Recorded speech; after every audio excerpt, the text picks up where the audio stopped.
Terima kasih dari atas. Dan ini kabar terdengar ya, kayaknya bantuan udah datang dan kita akan segera akan dievakuasi. Woi! Udah, terima kasih. Ayo. Semua tim relawan yang sudah membantu kita mengevakuasi. Disitulah tragedi terjadi, di mana si korban terpleset gitu ke jurang, Mas. Nah, ketika terpleset, pada posisi itu saya di belakangnya si korban pas. Nah, ketika terpleset itu posisi roll depan, Mas. Dan ketinggiannya dan kemiringannya itu 90 derajat. Kemiringannya itu dan kedalamannya itu 70 sampai 80 meter. Terus turun lagi beberapa meter, ketemu sepatunya Mbak Robi sebelah kanan. Tapi posisinya belum kelihatan, Mas. Terus saya turun lagi beberapa meter, ketemu sepatu yang kirinya. Tapi masih belum kelihatan Mbak Robi.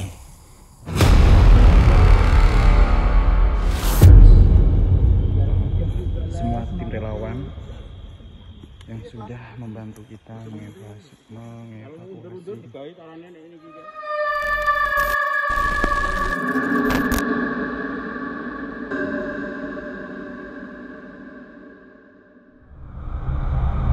Turun dari pos 3 Gunung Muria, Robiatul jatuh ke jurang sedalam 60 meter.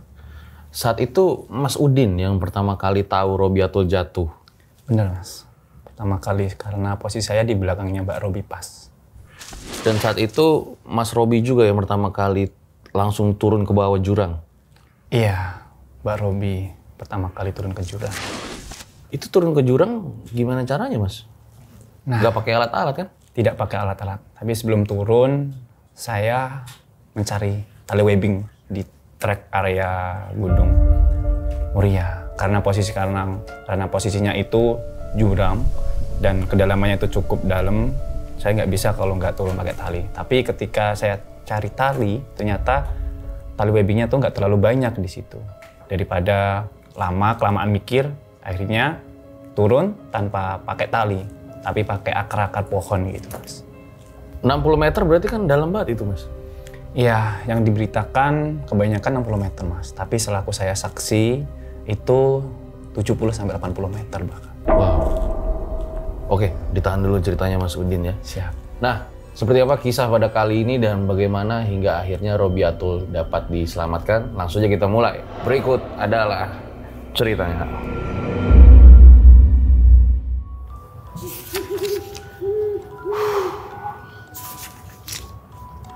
Siapa di sini yang suka baca buku horor yang bisa bikin kalian merinding? Dan juga adrenalin itu rasanya jadi tertantang. Langsung aja beli gampang di Tokped, di Shopee, semuanya udah ada online, tinggal pesen aja, linknya ada di bio. Yuk, merinding bersama Pengantin Setan. Buat kalian yang ikut pre-order novel Pengantin Setan, bakal ada 5 orang beruntung yang dapetin merchandise eksklusif dari RJL5. Jadi, langsung aja ikutan pre-order novel Pengantin Setan.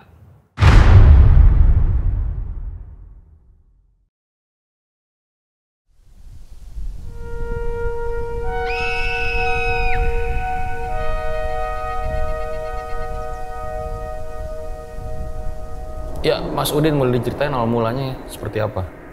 Baik, awal mulanya pendakian di Gunung Muria di puncak Argo Piloso itu berjumlah 8 orang, Mas. Itu semuanya dari Grobogan, 3 cewek dan 5 cowok. Nah, kebetulan pemberangkatan itu dari 2 tempat. Yang pertama dari Grobogan, ada yang dari Semarang juga. Itu sekitar jam 2 keberangkatannya dan titik kumpulnya itu di pangkalan ojek Gunung Muria. Nah, itu sekitar jam 4:30. Sebelum kita ke base camp Gunung Muria, khususnya puncak Argo Piloso, kita makan terlebih dahulu, Mas. Karena dari rumah kita belum makan.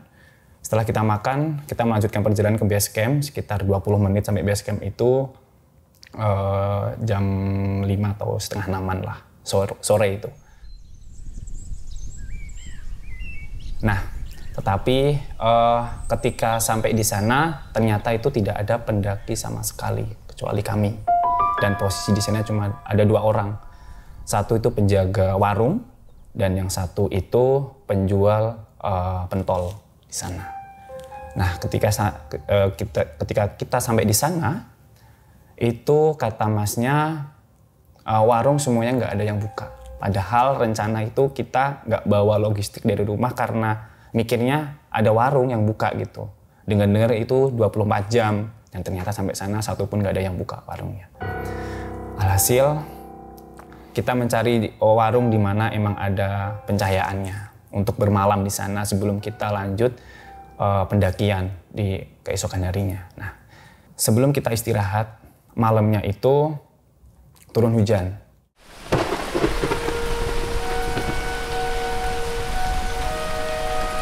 Sampai pagi jam 3. Nah, setelah hujan selesai, kita beres-beres, sholat subuh. Setelah sholat subuh itu sekitar 5:30 baru kita berdoa terlebih dahulu. Kita meminta pertolongan, meminta keselamatan kepada Tuhan karena kita nggak tahu Mas, di semua gunung itu ada sesuatu yang tidak kita inginkan terjadi atau enggaknya itu. Makanya setelah kita berdoa dan kita melanjutkan perjalanan, tepat pada pukul 6:30. Nah, setelah itu kami memutuskan untuk Mas Umam itu di depan sebagai navigator dan posisi saya di belakang sebagai sweeper gitu. Jadi yang mendaki ini teman-teman apa gitu? Oh, berapa cewek, berapa cowok? Kalau yang mendaki ini dari teman-teman komunitas dan berjumlah 8 orang, 3 cewek dan 5 cowok Mas. Gitu.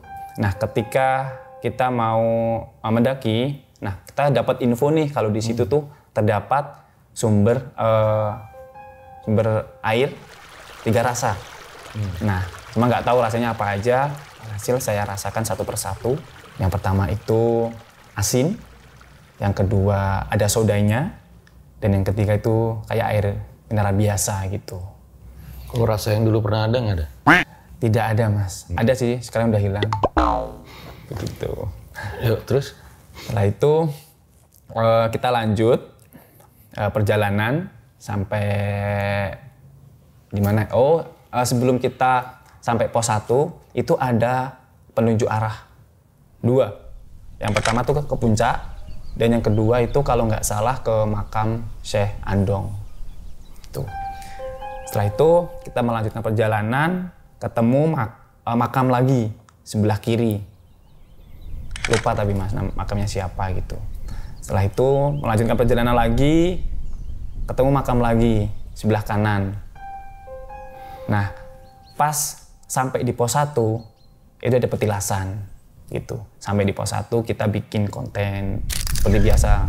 Kalau biasanya anak gunung kan di pos 1 dokumentasi setiap di pos gitu Mas. Setelah itu kita melanjutkan lagi perjalanan sampai pos. Saat itu nggak ketemu orang berziarah ya? Tidak Mas, tidak.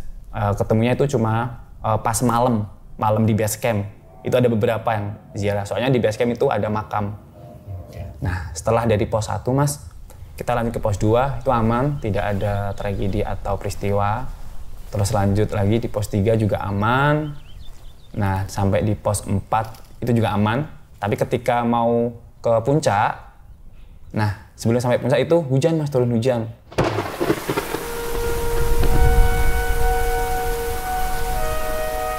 Yang lumayan sih Mas. Alhasil kita balik cari tempat yang datar buat bikin shelter darurat. Karena posisi itu udah bawa banner dari rumah buat antisipasi kalau hujan gitu kan. Bawa flashlight juga sih Mas.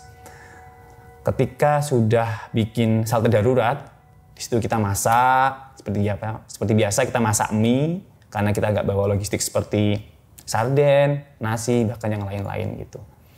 Itu kurang lebih 30 menit sampai 1 jam bikin mie sama istirahat sambil nunggu hujan reda. Nah, setelah hujan reda kita melanjutkan perjalanan ke puncak.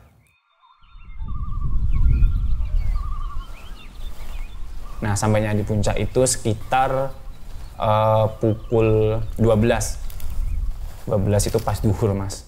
Di sana seperti biasa kita dokumentasi foto-foto dan yang lain-lain gitu. Nah, tetapi turun hujan kurang lebih 30 menit di atas. Setelah itu turun hujan pada pukul 12 lebih 30 menit itu turun hujan, dan Mas Ino memutuskan ayo teman-teman kita turun gitu, karena kita nggak tahu nanti hujannya badai atau enggak kan, mengantisipasi gitu. Dan ketika kita turun ke bawah, kita sampai di pos 4 aman, tidak terjadi sesuatu. Tapi ketika mau sampai di pos 3, dan itu posisinya belum turun di tangga yang dibuat pakai besi sebelum sampai situ. Nah, disitulah tragedi terjadi, di mana si korban terpleset gitu ke jurang, Mas. Nah, ketika terpleset, pada posisi itu saya di belakangnya si korban pas. Nah, ketika terpleset itu posisi roll depan, Mas. Ini terpleset roll depan. Ketika mau roll depan, saya mau narik, Mas, tapi nggak nyampe. Nah, ketika mau narik itu nggak nyampe, saya panik. Antara saya langsung ikut turun atau saya cari bantuan sama teman-teman yang lain. Karena posisi jurang, saya tidak berani langsung turun. Saya ke bawah dan ketemu sama Mas Ino atau Mas Umam. Nah, berarti itu jatuhnya muter ke bawah gitu ya? Iya, pertama roll ketika di jurang itu, tapi miring. Ketika di jurang itu udah miring gitu. Cuma ketika terplesetnya itu roll depan. Itu, Mas. Roll depan, terus masuk ke jurang. Teriak itu nggak ada yang sadar? Teriak sadar. Ininya si korban itu, beliau teriak 2 kali, Mas. Ketika posisinya itu jatuh ke jurang 2 kali teriak. Nah, ketika teriak itu saya panik. Akhirnya saya turun, nyamperin Mas Umam. Dan Mas Umam tahu kalau Mbak Robi itu jatuh. Akhirnya kita cari tali webbing itu tadi buat turun ke bawah, nyamperin Mbak Robi itu tadi. Licin sekali memang ya? Licin, Mas. Dari pos 1 bahkan sampai puncak itu semua akar pohon yang ada lumutnya itu licin. Bahkan ketika turun hujan itu makin licin. Jadinya kalau saya pribadi itu Mbak Robi terjatuh ya karena emang posisi medannya licin, akarnya licin itu. Terus ketika saya sudah mendapatkan tali webbing, ternyata cuma dapat sekitar 3 meter aja, Mas. Sedangkan itu lebih dari 3 meter kedalamannya. Daripada saya harus nunggu lama buat cari tali webbing, saya memutuskan buat turun ke bawah tanpa pakai tali sama sekali. Dengan cara pelan-pelan dengan pegangan akar seadanya gitu, yang penting kuat. Saya turun ke bawah, di situ menemukan matras. Sedangkan kita nggak bawa matras, Mas. Dan posisi matrasnya itu udah banyak ditumbuhin lumut-lumut gitu. Jadinya menandakan bahwa matras itu emang udah lama jatuh di jurang. Terus turun lagi beberapa meter, ketemu sepatunya Mbak Robi sebelah kanan. Tapi posisinya belum kelihatan, Mas. Terus saya turun lagi beberapa meter, ketemu sepatu yang kirinya. Tapi masih belum kelihatan Mbak Robi. Turun lagi beberapa meter, baru kelihatan. Di situ baru saya mengucapkan rasa syukur kepada Allah Subhanahu wa Ta'ala, di mana posisi beliau itu masih bisa bergerak dan posisi masih bisa diajak komunikasi. Gimana Mbak Robi? Keadaan di bawah aman? Alhamdulillah, Mas, aman. Ada yang patah? Tidak. Tapi nggak tahu, Mas, ini kaki kiri nggak bisa digerakin. Gitu. Ada yang berdarah? Ada, bagian lidah. Terus ketika saya mau nyamperin Mbak Robi nih di bawah, saya melihat batu besar itu di atasnya Mbak Robi, pas kurang lebih 7 meter. Dan itu posisi mau jatuh. Ketika itu antara saya turun ke bawah, tapi ada ancaman di atas batu itu, Mas. Atau saya harus menahan batu ini, nunggu relawan datang, itu nggak mungkin. Udah saya putuskan saat itu, saya menahan batu itu dan pakai tali yang aku bawa itu 3 meter, diikat di pohon. Tetapi kalau ini bertahan sampai beberapa jam, sampai nunggu relawan tuh saya nggak kuat. Alhasil saya panggil yang di atas, Mas Sun, salah satu teman saya yang di atas. Mas Umam di atas ada nggak itu? Nggak ada Mas. Mas Umam cari tali ke atas gitu. Nggak, tolong Mas Umam suruh ke bawah. Bantu aku. Khususnya bantu Mbak Robi buat dibantu geser ke tempat yang lebih aman. Soal Itu teriak-teriakan sama yang di atas masih kedengeran? kedengeran masih, tapi harus emang teriak gitu. Kalau tidak teriak emang nggak kedengeran. Saat itu saya teriak ke Mas Sudoyo untuk minta tolong Mas Umam suruh ke bawah. Karena posisi saya sedang megang batu itu. Nah ketika itu Mas Umam turun ke bawah. Ketika sudah sampai di bawah itu Mas Umam bantu Mbak Robi untuk geser ke tempat yang lebih aman lagi. Nah ketika udah dievakuasi tempat yang lebih aman, baru batu itu saya lepaskan. Nah ketika saya lepaskan, yang terjadi tuh suara hancurnya batu itu keras banget Mas. Keras sampai teman saya, kan ada teman saya nih 2 cowok, yang turun ke bawah itu 2, cewek 1 sama cowok. Mereka buat menghubungin pihak relawan di base camp gitu. Oke, ini maksudnya turun ke base camp? Terus ke base camp, iya. Dan 1 itu saya suruh buat mencari sinyal. Kalau bisa diusahain cari sinyal lah, hubungin siapa yang bisa dihubungin gitu, minta tolong bantuan gitu. Terus ketika Mas Umam itu sudah mengevakuasi Mbak Robi, batu itu saya lepaskan. Batu itu sebesar apa Mas? Segini. Jadinya posisi batu tuh gini, saya posisinya gini, ini pohon buat pegangan. Kalau semisal itu nggak ada pohon, mungkin emang saya nggak kuat megangin batu itu. Karena itu pohon, saya pegangan sama pohon, batu itu saya ikat pakai tali webbing. Segini? Iya segini, gede. Saya bantu ikat ke pohon gitu. Itu sekitar 5-10 menit dari pertama kali saya pegang batu itu sampai Itu posisi masih di ini jurang kan? masih di jurang Mas. Itu kemiringannya Sambil 70 derajat. Sambil megang batu ya? Sambil megang batu. Dan yang paling mengkhawatirkan itu sebenarnya gini Mas. Posisi Mbak Robi berhenti dan pegangan akar, itu di belakang beliau itu masih jurang Mas. Dan ketinggiannya dan kemiringannya itu 90 derajat. Kemiringannya itu. Dan kedalamannya itu 70-80 meter. Dan itu yang dipegang Mbak Robi itu adalah salah satu pohon yang emang benar-benar membantu beliau. Semisal itu nggak ada, saya nggak bisa membayangkan Mas apa yang terjadi sama beliau. Berarti bisa dibilang Mbak Robi itu tersangkut, bukan di dasarnya? Tersangkut, bukan di dasar. Oke. Itu tersangkut. Nah ketika Mbak Robi udah dievakuasi sama Mas Ino, saya sama Mas Ino tuh bikin ini Mas, shelter darurat lagi. Kebetulan kan banner yang saya pakai di puncak itu saya bawa turun lagi, dan itu posisi disimpan di tasnya Mbak Robi yang terjatuh itu tadi. Saya bikin shelter darurat lagi karena posisi itu udah mendung Mas, dan kita nggak tahu nih sampai kapan nunggu relawan gitu.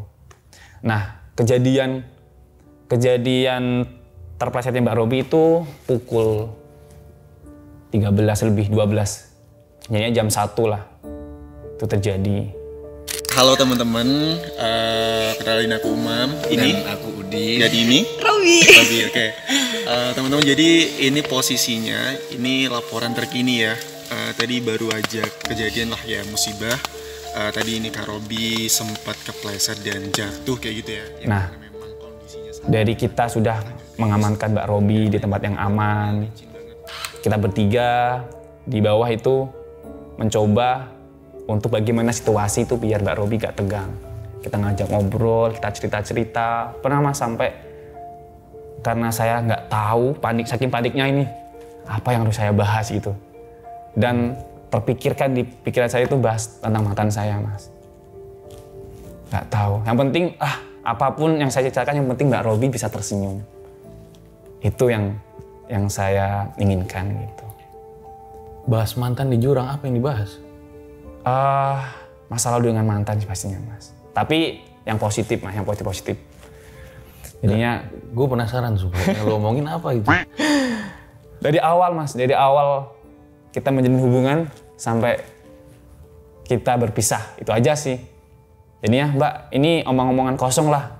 Yang baik diambil, yang buruk ditinggalkan aja gitu. Yang diambil gitu.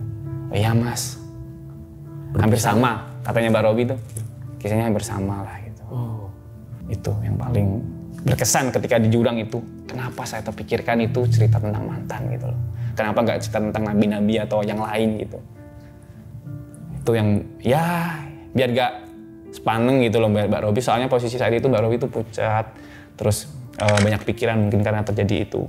Jadinya ya udahlah cerita apa adanya gitu kan. Ya. Mungkin teman-teman minta digambarkan juga ya deskripsi posisi pada saat itu Mas Udin, Mbak Robi itu seperti apa ya di jurang itu? Nah posisi di jurang itu saya bertiga itu menghadap jurang. Jadinya kan jurangnya gini Mas. Saya di sini bertiga. Ini Mbak Robi, Mas Umam, sama saya. Nah di depan ini udah jurang Mas. Ini kemiringan 70 derajat. Nah ini kami tuh di sini Mas, di titik ini. Nah ini yang 90 derajat itu yang ke bawah ke dasar. Jadinya kaki kami tuh bisa ini, gelantungan. Jadi itu mungkin yang terakhir gitu ya? Iya yang terakhir. Dan itu space-nya nggak banyak? Nggak. Di bawah kami itu bukan tanah, tapi daun-daunan, akar-akaran gitu. Tapi kuat ya? Kuat. Alhamdulillah tuh kuat Mas. Itu 3 jam sampai 4 jam Mas di jurang itu. Nunggu bantuan datang. Sampainya 4 jam kita bertahan di jurang. Teman-teman relawan datang. Gitu, terima kasih dari aku. Dan ini kabarnya terdengar ya, kayaknya bantuan udah datang dan kita akan segera akan dievakuasi. Dadah, terima kasih. Ceklan namanya Mbak, ceklan.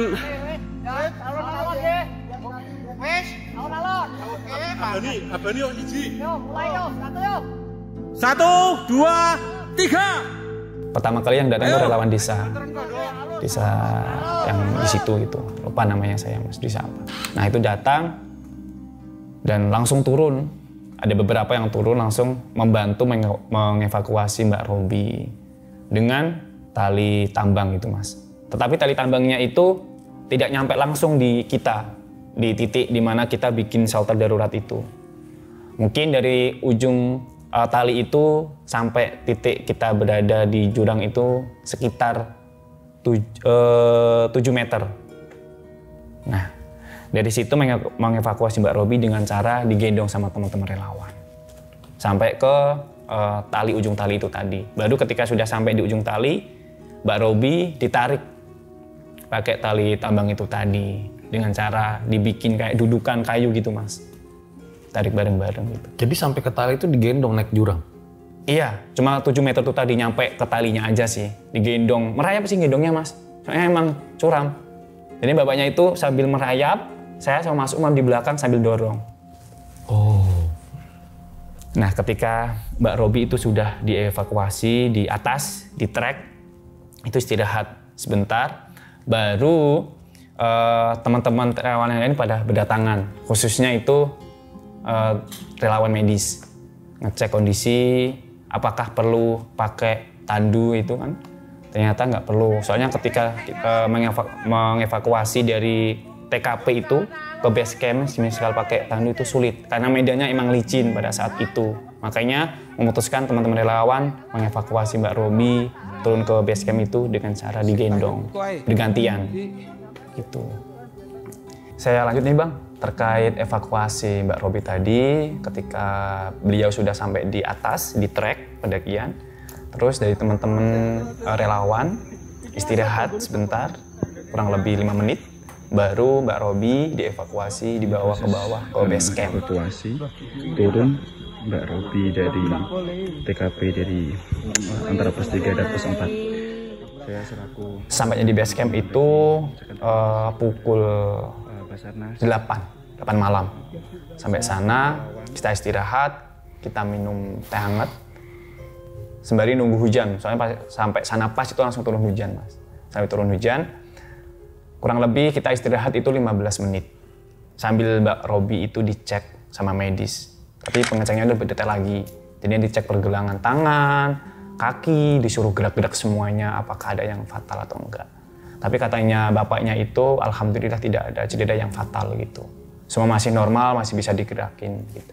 Nah, dari base camp itu Mbak Robi dibawa ambulan ke puskesmas untuk mendapatkan pertolongan lebih lanjut lagi untuk dicek gitu.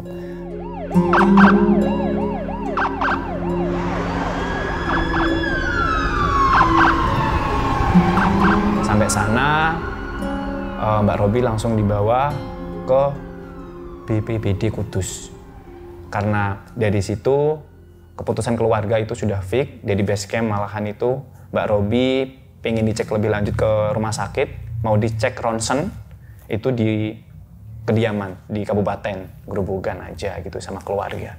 Jadinya habis dari puskesmas terdekat itu langsung dibawa ke BPBD untuk menunggu jemputan dari keluarga.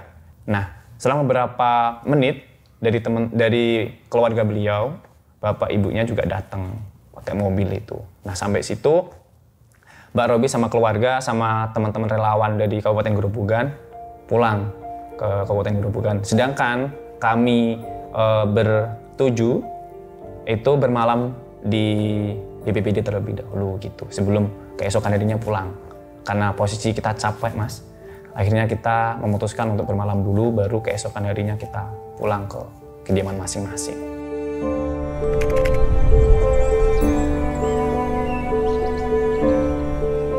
Nah, tapi setelah keesokan harinya kami pulang dari situ, kita pamitan, berterima kasih kepada BPBD Kudus, khususnya yang telah memberikan tempat buat kami bermalam, dan terima kasih juga buat konsumsinya gitu.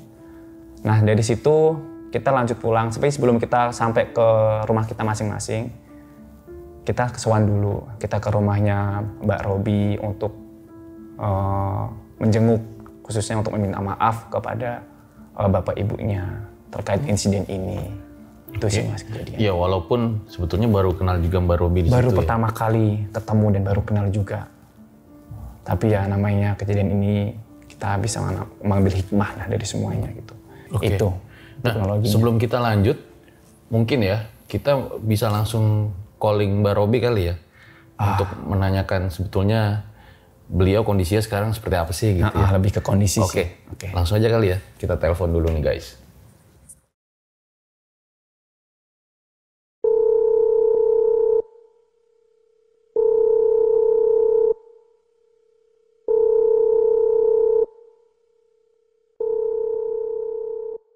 Nah, langsung jadi kita telepon aja nih guys, Mbak Robinya. Halo, Assalamualaikum Mbak Robi. Waalaikumsalam, Kak. Halo. Halo, piye kabare? Salam kenal nih. Alhamdulillah. Salam kenal juga, Kak. Kondisinya sudah membaik ya sekarang ya? Saya dengar ya. Alhamdulillah. Iya, alhamdulillah sudah makin membaik. Alhamdulillah. Mbak Robi saat itu jatuh di jurang 60 meter. Iya, perkiraan segitu, Kak. Oke, awal mulanya itu seperti apa ya Mbak Robi? Itu pas mau turun kepleset sih, kemungkinan kepleset sih, soalnya tiba-tiba aja jatuh gitu sih, Kak, yang saya rasakan ya. Kepleset ya, lalu terjatuh ke jurang. Iya. Tadi disebutkan oleh Bang Udin ya, katanya itu sampai terguling-guling terus ya, jatuh ke jurang itu ya. Iya. Saat itu apa tuh yang dipikirkan oleh Mbak Robi kalau kita boleh tahu ya? Alhamdulillah, itu pertama kalinya saya pikirkan, alhamdulillah masih selamat. Terus saya cuman panik pasti ada, panik, terus nangis. Yang pertama yang saya rasakan nangis, terus saya manggil-manggil nama ibu. Jadi nangis sambil manggil nama ibu, itu sih yang pertama saya lakukan saat temangsang di akar itu sih, Kak. Walaupun terdengar suara teman saya teriak manggil saya masih tetap nangis sambil manggil nama ibu saya. Itu sih. Memanggil nama ibu ya, hingga akhirnya terdengar ya suara dari Bang Udin ya. Dari awal pas temangsang itu memang masih dengar teman-teman saya, cuman saat temangsang itu pertama kali itu saya masih belum bisa untuk menjawab panggilan dari teman-teman saya. Jadi yang saya lakukan di situ ya panik nangis sambil manggil nama ibu saya beberapa kali. Kemudian saat saya merasa udah bisa untuk menjawab dari panggilan teman-teman saya baru panggilan dari teman-teman saya itu. Dan kemudian yang saya lihat tuh Mas Udin turun ke bawah gitu Kak. Oke. Saat itu luka-luka apa aja yang dialamin sama Mbak Robi ketika jatuh ke jurang? Untuk luka yang saya alami itu cuman kaki di bagian sebelah kiri itu lebam sih, kemungkinan lebam. Soalnya pas itu nggak bisa digerakin, hanya kaki sebelah kiri. Untuk kaki sebelah kanan, alhamdulillah itu sehat dan bisa digerakin gitu. Sama katanya lidahnya berdarah ya? Oh ya, itu pas itu ya lidahnya berdarah. Saya ngerasain itu ngerasain rasa darah gitu kan. Terus pas saya meludah, ya saat saya meludah, pas saya lihat merah berdarah gitu. Itu banyak sih, lumayan banyak. Oke, tapi memang alhamdulillahnya ternyata masih bisa digerakkan ya bagian tubuh. Anggota bagian tubuh yang lain ya. Iya, cuman kaki sih, itu kaki sebelah kiri yang rasanya berat gitu. Setelah ngelihat teman-teman turun itu lega lah ya dan bisa diselamatkan gitu. Tapi sebelumnya sempat pesimis nggak sih saat itu waktu masih sendirian di bawah ya? Ya sempat kayak gimana nih nanti kalau berkelanjutan gitu. Maksudnya terguling lagi, akarnya itu lepas gitu. Itu sempat kepikiran sih. Itu kan akarnya lumayan kecil ya. Jadi pas itu cukup kepikiran ini kalau akarnya nggak kuat gimana gitu. Terus pas tahu dan ngelihat Mas Udin turun itu optimis. Jadi optimis, kayak lebih tenang dan yakin dan percaya bahwa teman-teman saya mampu untuk menyelamatkan saya saat itu. Baik, Mbak Robi ya. Reaksi keluarga pas Mbak Robi pulang pertama kali seperti apa, Mbak? Pertama kali keadaan keluarga yang dari sudut pandang saya ya Kak, kalau dari keluarga saya kurang tahu. Mungkin yang pertama ya pasti takut, shock ya. Tapi untuk pertama kali saya lihat itu kakak saya diem merenung, kayak bahasanya kayak alhamdulillah adik saya masih selamat kayak gitu. Cuman di situ kakak kan yang datang 2 kakak saya itu emang kayak diem gitu Kak, kayak diem tapi bahasa diemnya tuh bahasa alhamdulillah, bersyukur gitu adiknya masih ditemukan dengan selamat gitu. Terus untuk kedua orang tua saya di situ juga seneng sumringah pas tahu saya selamat, maksudnya pas tahu saya udah diselamatkan dengan keadaan selamat, masih hidup, masih bernapas gitu kan, tidak banyak cedera gitu kan. Kan waktu itu kaki kirinya sempat nggak bisa digerakin ya, akhirnya bisa digerakkan kembali tuh kapan, Mbak Robi?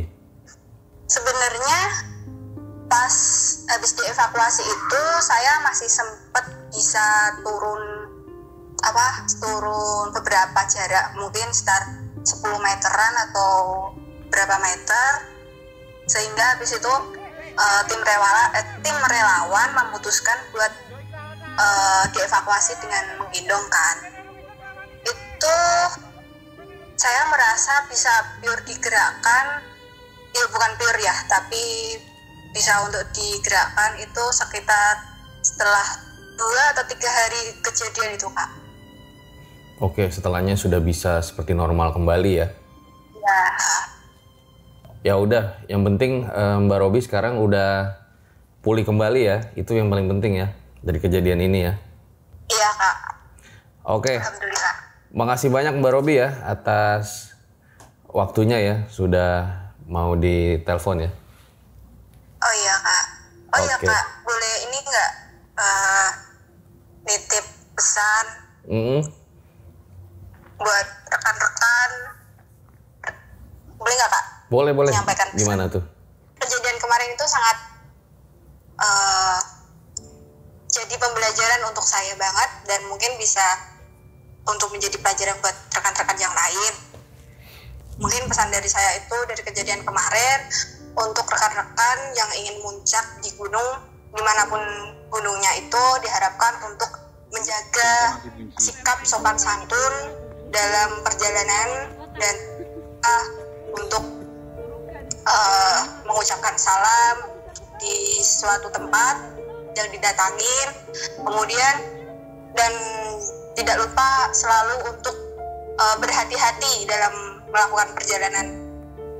Kemudian mungkin saya ingin menyampaikan terima kasih sebesar-besarnya kepada para relawan yang telah membantu dalam evakuasi saya kemarin, yaitu kepada petugas BPBD Kudus, relawan BPBD, Basarnas Kansar Jepara, Polsek Korambil, dan Pemcam Dawe, Pak Pemdes Japan, Satgas Siaga Japan, dan warga sekitarnya, dan relawan-relawan lainnya yang saat itu telah membantu saya. Mungkin itu, Kak.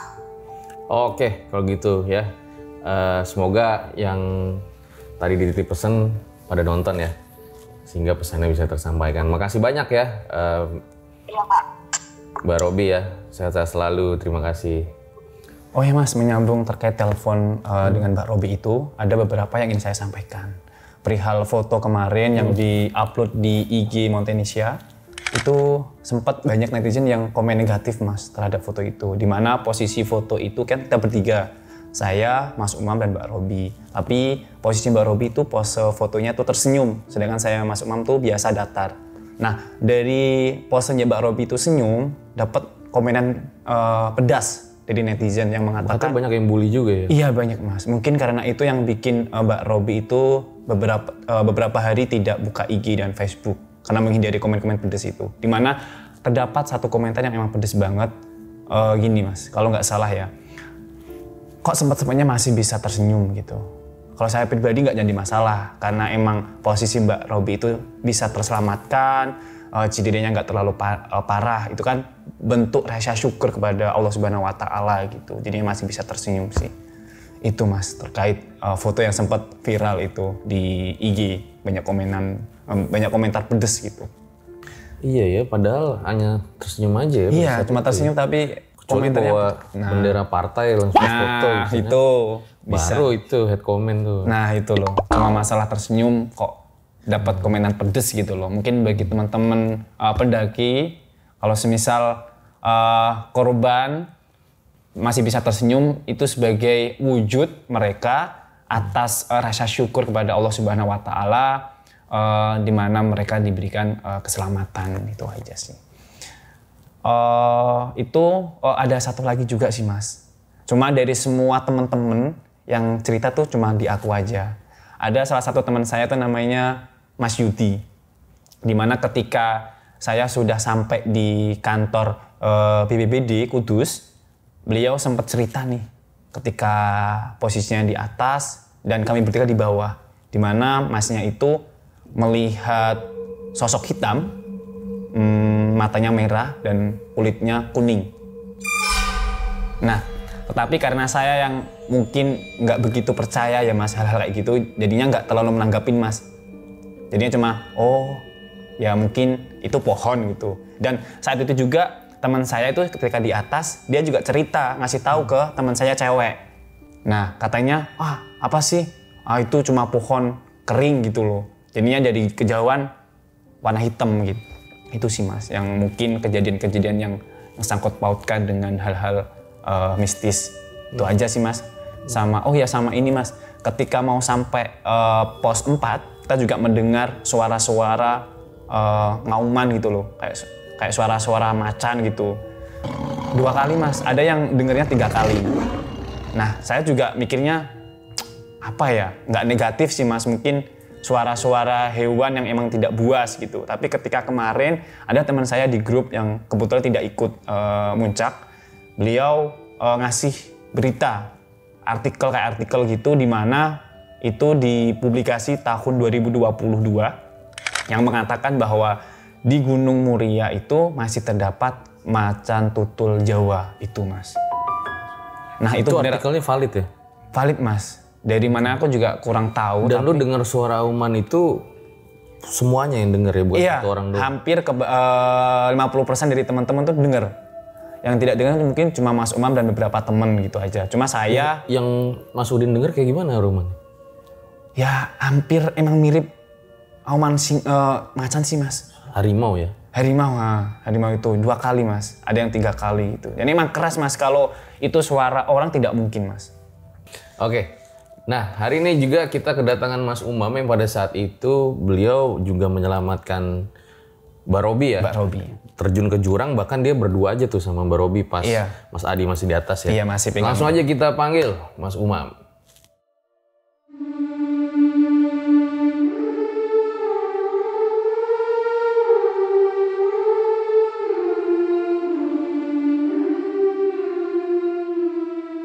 Ya hari ini gue kedatangan juga Mas Umam ya, yang pada saat itu langsung turun juga ke jurang untuk membantu Mbak Robi. Mas Umam, saat itu turun juga ke jurang. Iya betul Mas. Kemarin saya juga ikut membantu Mas Udin turun ke jurang untuk membantu Mbak Robi ketika tragedi tersebut terjadi seperti itu. Jadi awal mulanya itu ketika ada suara teriakan dari Mbak Robi, saya mengiranya itu karena memang luapan emosi dari Mbak Robi sendiri. Soalnya dari malam pertama ketika kami datang, itu Mbak Robi memang sudah minim untuk berbicara seperti itu. Ya kami mengiranya memang itu karena karakter dari Mbak Robi itu memang sedikit bicara seperti itu. Nah waktu itu malamnya, kemudian berganti hari kita mulai trekking. Dari awal mulanya kita trekking dari bawah sampai dengan ketika kejadian tersebut pun, itu juga Mbak Robi banyak berhenti, juga karena memang kondisi badannya yang karena kecapean perjalanan, atau mungkin juga karena kurang fit seperti itu. Nah waktu kejadian itu terdengar teriakan sampai 2 kali ya seperti itu. Nah saya mengiranya dengan teman-teman yang ada di depan itu, wah ini Mbak Robi sudah ceria lagi nih kayak gitu. Mungkin bisalah kayak gitu ya, kita sampai bawah gitu untuk bisa sampai ke base camp gitu trekkingnya. Bisa diselesaikan sore itu juga langsung kita pulang, jadi aman semuanya. Nah waktu teriakan itu sampai 2 kali, kok juga diiringi dengan teriakan dari teman-teman yang lain seperti itu. Tolong Mbak Robi jatuh. Mbak Robi jatuh beneran nih kayak gitu. Terus waktu saya yang ada di depan bersama rombongan yang lain seperti itu, karena terpecah di 2 juga, saya langsung memutuskan untuk lari ke atas lagi seperti itu untuk menemui panggilan dari Mas Udin seperti itu. Nah waktu itu langsung karena Mas Udin juga panik, saya pun juga kebingungan beneran jatuh nggak nih seperti itu. Waktu dilihat seperti itu nggak kelihatan sama sekali si korban ini. Waktu Mas Udin menunjuk ke bagian bawah ke arah jurang itu, ya sedikit kelihatan dari jas hujan yang tadi dipakai seperti itu. Ini tempat Mbak Robi tadi temangsang ya, atau pegangan akarnya itu di depan. Nah itu masih ada ini mantolnya dan tadi jas hujan. Tadi waktu kelihatan itu karena kami panik berdua, oke, kita putusin untuk turun ke bawah. Tetapi turun ke bawah itu kami berinisiatif turun ke bawah untuk mencari alternatif jalan yang lain seperti itu. Tapi setelah kami turun beberapa meter ke bawah, itu tidak ada jalan alternatif lain seperti itu. Karena memang treknya yang cukup curam seperti itu, ya udah Mas Udin lalu berinisiatif, oke kita turun ke bawah, tapi lewat titik kejadian tersebut seperti itu. Nah, jadi kebetulan di trek di Gunung Muria ini, Puncak Argo Piloso itu hampir sepanjang trek itu terdapat tali webbing untuk memudahkan para pendaki naik maupun turun. Nah, tanpa pikir panjang, saya meminta Mas Udin, Din, keluarin pisaumu. Kita potong semua tali yang bisa kita gapai kayak gitu. Kita potong, itu yang dipakai Mas Udin untuk turun ke bawah. Seperti itu. Nah, karena memang sudah panik, Mas Udin langsung memutuskan untuk turun ke bawah. Saya juga memutuskan untuk cari tali lagi. Dengan asumsi tali yang saya cari tersebut, itu juga dapat menolong Mbak Robi untuk naik ke atas tadi. Karena memang ke atas itu kalau ke puncak ya, itu juga cukup jauh juga. Walaupun juga ada beberapa tali yang cukup panjang, saya juga sudah kecapean untuk cari tali. Waktu itu langsung dipanggil sama teman saya yang lain, Mas Kundoyo namanya, seperti itu. Mas Umam, di mana?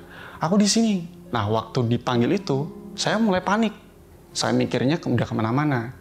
Saya mikirnya apakah si korban ini ada kondisi yang lebih buruk atau bagaimana? Alhamdulillah seperti itu kan. Oke, langsung saya memutuskan turun ke bawah tanpa cari tali lagi. Lalu setelah dikasih tahu kondisi terkini dari si korban, katanya korban aman. Tapi Mas Udin sempat panik karena bimbang nih, memutuskan antara turun ke bawah untuk menyelamatkan atau menahan batu yang ada di atas seperti itu tadi. Nah, singkat cerita saya turun ke bawah dibantu dengan teman saya tadi, Mas Sun. Turun ke bawah, mikirnya itu pertama karena dengan tali yang terbatas tadi, ya semoga aja bisa sampai bawah sekalian juga untuk ngangkat si korban itu tadi. Tapi ternyata ya masih cukup dalam lagi gitu jurangnya. Dan tali pun juga walaupun kurang lebih saya bawa itu ada 10-an meter, itu juga nggak nyampe gitu. Jadi ya karena kondisi terdesak, yang terpenting itu menyelamatkan si korban terlebih dahulu. Walaupun juga keselamatan kita ya, itu juga yang paling utama kan. Tapi ya yang terpenting karena korban ini ada potensi cedera juga. Ya syukur-syukur nggak ada yang serius seperti itu kan. Saya memutuskan untuk langsung turun ke bawah menemui korban tersebut. Berapa lama tuh dari atas bisa sampai ketemu Mbak Robi itu menuruni jurang? Ya, jadi dari atas ketika saya cari tali webbing tersebut itu ada sekitar 10 menit ya. Jadi memang menahan batu cukup besar itu cukup lama. Sampai-sampai, Mas Umam, cepet turun ke bawah. Aku udah nggak kuat nih, kayak gitu kan. Untuk nahan batu yang cukup besar kan. Saya juga karena baru pertama kali itu turun ke bawah tanpa pengaman, seperti itu. Biasanya kan dulu saya juga latihan mountaineering, tapi ada pengaman seperti itu kan. Tapi kali ini nekat turun ke bawah. Ya karena prioritas utama kami, keselamatan si korban, seperti itu kan. Turun ke bawah, waktu itu ya pegangan seadanya, akar-akar, rumput. Padahal kondisi itu setelah hujan ya. Hujan pun juga rintik-rintik beberapa kali seperti itu. Itu yang menjadikan makin licin. Nah, singkatnya ketika sudah ketemu si korban ini, korban syukurnya masih bisa diajak berkomunikasi.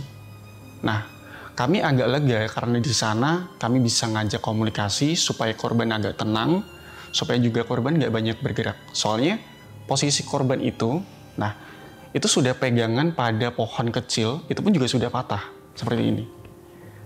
Nah, posisi korban katanya, menurut korban sendiri ya, itu masih menggunakan ransel dan juga masih menggunakan jas hujan. Nah, waktu sebelum Mas Udin turun itu, ternyata atas inisiatifnya sendiri, jas hujan itu dirobek, lalu juga beberapa barang yang masih di luar itu dimasukin ke dalam ransel.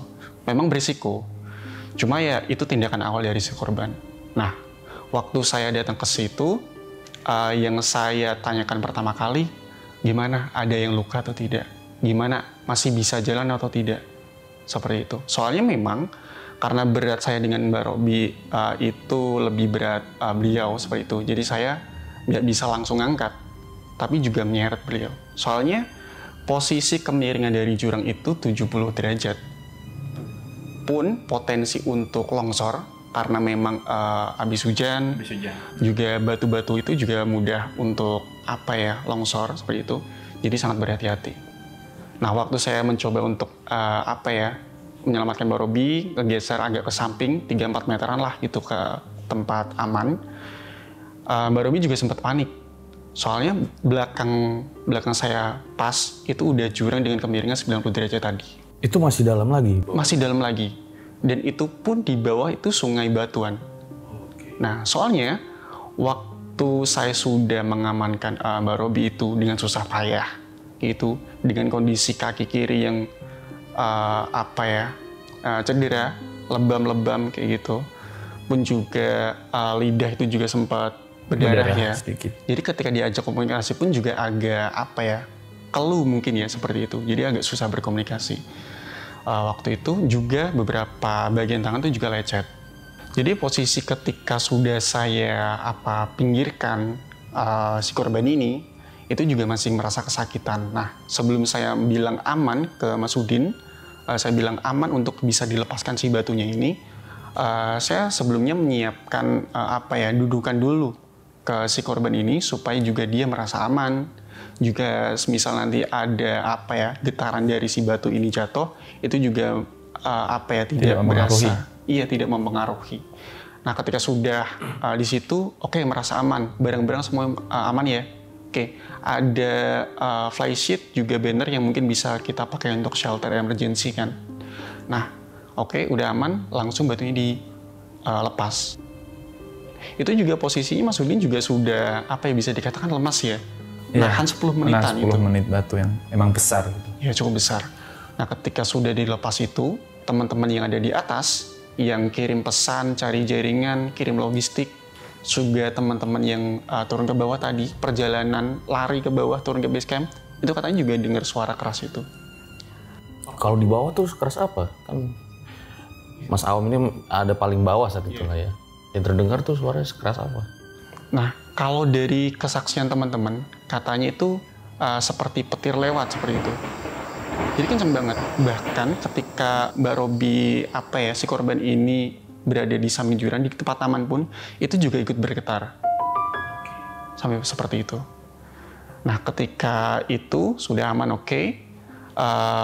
lalu kami memutuskan untuk istirahat sejenak di situ. Sembari menunggu informasi yang ada di atas, baik itu yang mencari jaringan ataupun yang turun ke base camp. Nah, menariknya di sini. Menariknya itu ketika prosesi evakuasi dari si korban ini dari kami sendiri, itu teman-teman beruntungnya tuh solid banget. Jadi di atas itu kirim kirim pesan ke teman-teman kami yang ada di kota untuk menyambungkan ini ke tim SAR, ke teman-teman kami yang ada di BPBD dan lain sebagainya untuk diteruskan. Teman kami yang lain kan juga turun ke base camp seperti itu. Jadi 2 bala bantuan secara bersamaan itu datang.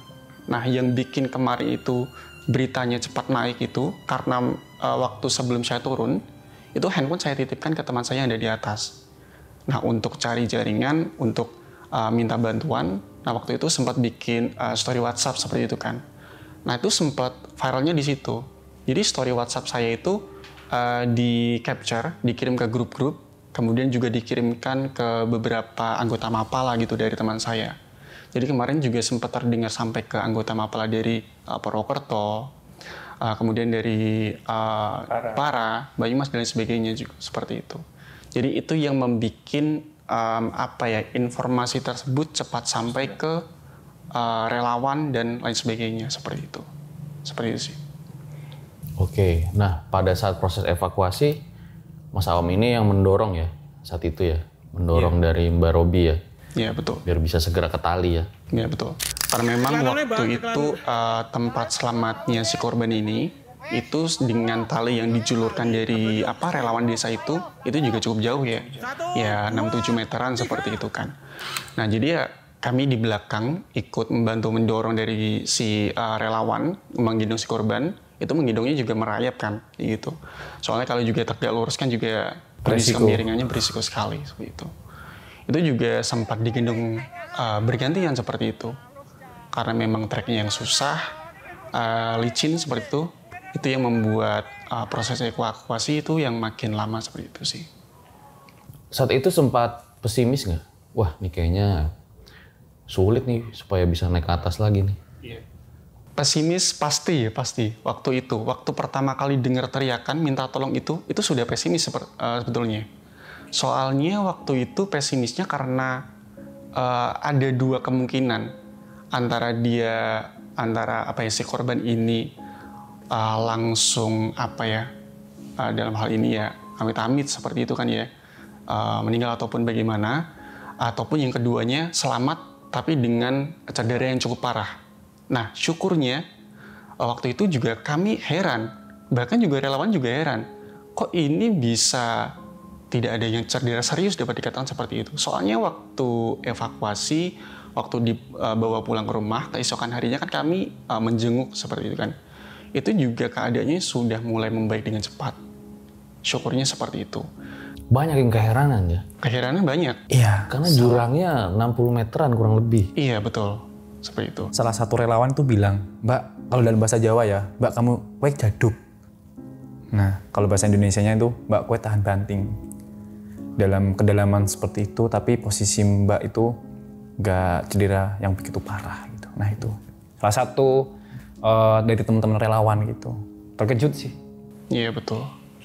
Berarti yang melihat Mbak Robi itu terguling-guling hanya Mas Udin ya? Saya sama temen cewek saya, namanya Mbak Ella gitu. Dia juga melihat, tapi posisinya itu udah di jurang. Tapi kalau posisinya terpleset tuh saya sendiri, gitu Mas. Kira-kira tergulingnya tuh berapa lama ya? Wah, ada beberapa detik ya. Beberapa detik pun tuh juga langsung ke kedalaman yang cukup dalam ya. Bahkan itu menurut saya malah ada 1 menit sampai ke titik selamatnya Mbak Robi itu tadi. Emang putarannya itu cepet Mas, kalau menurut saya sih. Karena emang kemiringannya 70 derajat kan. Tuh. Oke, ini luar biasa banget ya. Karena memang, walaupun ya menurut gue baru kenal, ternyata di sini kerjasama timnya luar biasa ya, saling bahu membahu hingga akhirnya Mbak Robi itu berhasil ditemukan dan dapat diselamatkan ya. Ya, makasih banget nih udah datangnya jauh-jauh dari Grobogan. Iya betul. Ya, ini katanya nih anggota KPPS ya? Iya, saya abdi negara kebetulan mengalahkan TNI sama polisi. Cuma 1 hari Mas, abdi negaranya. Langsung beli pesawat katanya? Ini Fortuner dulu. Fortuner ya. Nanti kalau udah selesai pesawat mungkin bisa lah. Gajinya sehari berapa sih Mas? Jangan tanya Mas. Sekarang 1 hari aja 1.200.000. Dikalikan aja itu. 1 bulan bahkan 300 aja udah lebih dari 300 juta. Lebih Mas. Masalahnya lu kerjanya sehari doang. Nah itu masalahnya. Kontraknya cuma 1 hari Mas.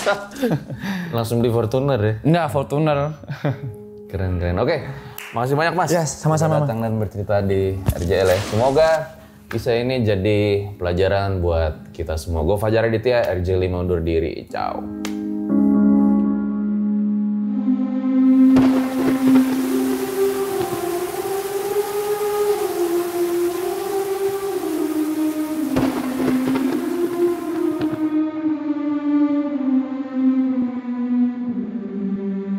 Ceklan apa nih, Mbak? Ceklan